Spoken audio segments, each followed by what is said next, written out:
Shalom, selamat datang kembali di pembahasan kita. Pernah nggak sih Anda merasa agak cemas gitu ya soal masa depan? Atau mungkin akhir-akhir ini merasa dunia kok kayak nggak pasti banget? Seringkali ya kita merasa begitu. Nah, kebetulan banget nih ada satu sumber renungan yang menarik, judulnya Melangkah dengan Iman. Kayaknya pas banget buat situasi kayak gitu. Kita coba bedah bareng ya, apa sih intinya? Betul sekali. Fokus utamanya tuh soal iman. Bagaimana iman ini bisa jadi semacam kunci buat kita tetap jalan maju, apalagi pas kondisi lagi sulit gitu kan? Oke. Dan sumber ini, menariknya, banyak pakai contoh dari Alkitab, khususnya pengalaman bangsa Israel dulu, terus ada juga ayat-ayat pendukung lain. Ya, tujuannya sih kasih panduan praktis buat kita. Mari kita gali sama-sama. Siap? Jadi tujuan kita hari ini, kita mau coba pahami nih, gimana sih iman, setidaknya menurut sumber ini ya, bisa jadi kekuatan pas kita lagi takut atau nggak yakin, dan lebih penting lagi, gimana cara kita terapin ini sehari-hari. Iya. Oke, langsung aja deh.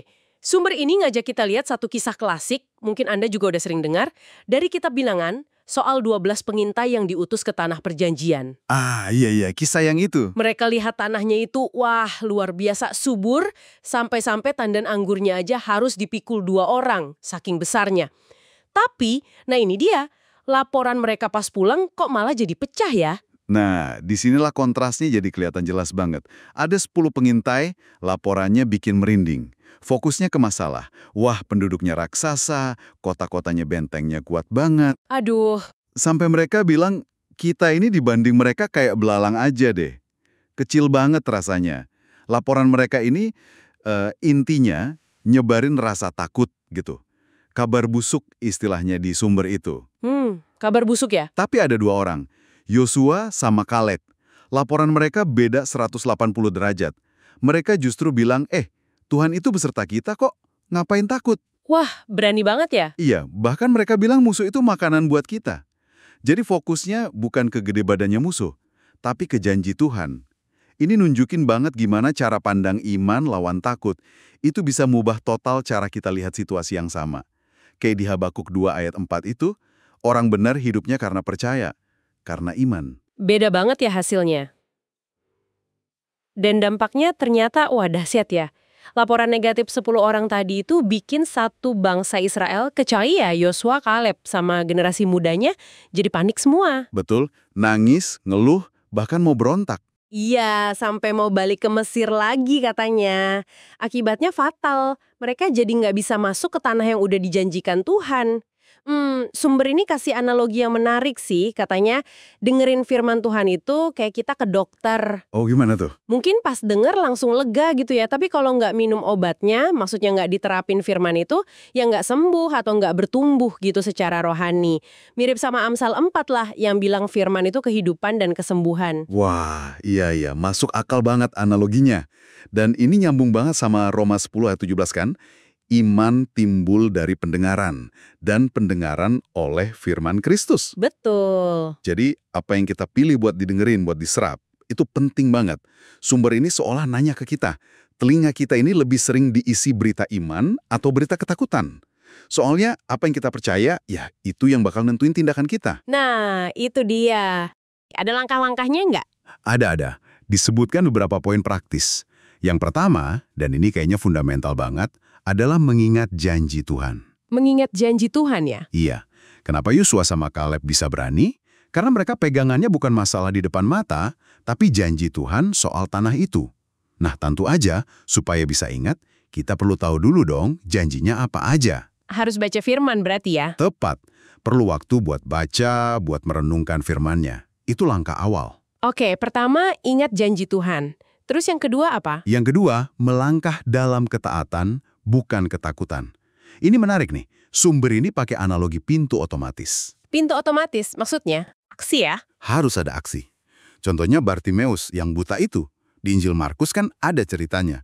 Dia nggak bisa lihat Yesus, tapi dia percaya waktu dia dengar Yesus lewat.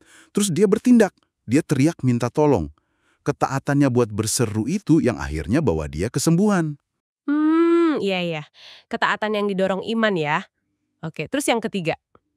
Langkah ketiga, ini juga penting. Andalkan kuasa Tuhan, bukan kekuatan sendiri. Wah, ini klasik tapi sering susah ya. Betul. Yosua dan Kaleb itu contohnya jelas banget. Mereka percaya Tuhan yang nyertain, Tuhan yang kasih menang. Bukan karena mereka paling hebat atau paling kuat. Sumber ini juga nyebut contoh Daud. Daud si raja itu. Ya, meskipun Daud itu kan jago perang banget ya, tapi dia selalu tanya Tuhan dulu sebelum maju berperang. Nggak cuma ngandalin strategi atau pengalamannya aja. Dia andalkan pimpinan Tuhan. Mengandalkan Tuhan ya, bukan diri sendiri. Oke. Ada lagi? Ada satu lagi, yang keempat. Berani menyatakan kebenaran atau iman kita. Maksudnya gimana tuh? Ya, kayak Yosua dan Kaleb tadi. Mereka kan cuma berdua, sementara mayoritas pada ketakutan dan bilang nggak mungkin. Tapi mereka tetap teguh nyuarain apa yang mereka yakini dari Tuhan. Jadi meskipun jadi minoritas gitu ya? Persis. Meskipun jadi minoritas atau omongan kita nggak populer, renungan ini nekenin pentingnya kita pegang teguh apa yang Tuhan udah katakan ke kita lewat firman-Nya. Bahkan, ada pujian khusus buat Kaleb di kitab Bilangan karena dia punya roh yang lain dan tetap berpaut pada Tuhan. Wow, keren banget ya Kaleb. Jadi kalau kita rangkum nih dari pembahasan kita sore ini, berdasarkan renungan melangkah dengan iman, hidup ini memang sering nggak pasti ya. Kadang rasanya rapuh, banyak tantangan. Iya, betul. Tapi kita tuh selalu punya pilihan, mau dikuasai takut kayak 10 pengintai tadi, atau mau pilih maju pakai iman kayak Yosua dan Kaleb. Percaya sama janji dan kekuatan Tuhan, meskipun situasi kelihatannya, wah serem banget gitu.